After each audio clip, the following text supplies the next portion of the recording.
Сәлеметсіздер ме? Қалдарыңыз қалай? Бикеш белгісіндегі жандарға ақпан айына таро болжам. Ақпан айына восьмерка жезл түсіп тұр. Қандай да бір күткен ситуацияңыз, қандай да бір жұмысыңыз, ісіңіз неожиданно тез басталады, тез аяқталады. Даже застойда бір жүрмей тұрған жұмысыңыз, ісіңіз жаңағы іске қосылады. Жаңағы жұмысыңыз жүреді, тоқтап тұрған нәрседе уже продвижение болады. Так, келесі пятерка пентакль. Біреуге қарыз алып, қарыз беру жағынан өте абай болыңыз, себебі қайтаруы қиын, немесе өзіңіздің қайтаруыңыз қиындап кетуі мүмкін. Пятерка өзі қаржы жағынан кризисный момент, сондықтан кішкене ақпан айында қаржыдан қиындықтар болуы мүмкін, айдың ортасына таман. Сондықтан мүмкіндігінше ақшаға өте ұқыпты болғандарыңыз жөн, бикештер. Так, келесі шестерка чаш. Прошлыймен байланысты бір істер. Өткеніңізде бір армандаған бір армандарыңыз орындалуы мүмкін. Прошлыймен байланысты бір істер орындалады.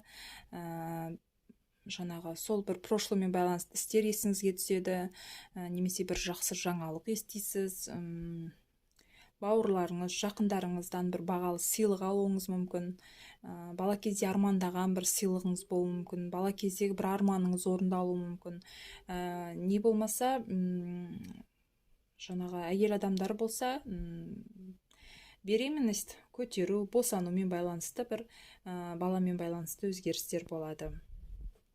Және де қандай да бір алға қойған мақсаттарыңыз жүзеге асады.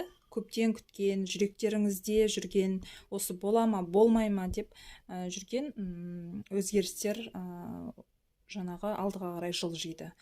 Жұмыс іздеп жүрген бикештер ақпан айында жұмысқа орналасасыздар. Жұмыс жағынан жақсы мүмкіндіктер, және де ол жұмыстың жалақы жағы да жақсы болады. Енді жалақыңыз түскенше біраз кішкене қаржы үнемдеуге тура келеді, бірақ та айдың аяғына қарай қаржы жағы, ақпанның аяғына қарай қаржы жағы реттелетін болады.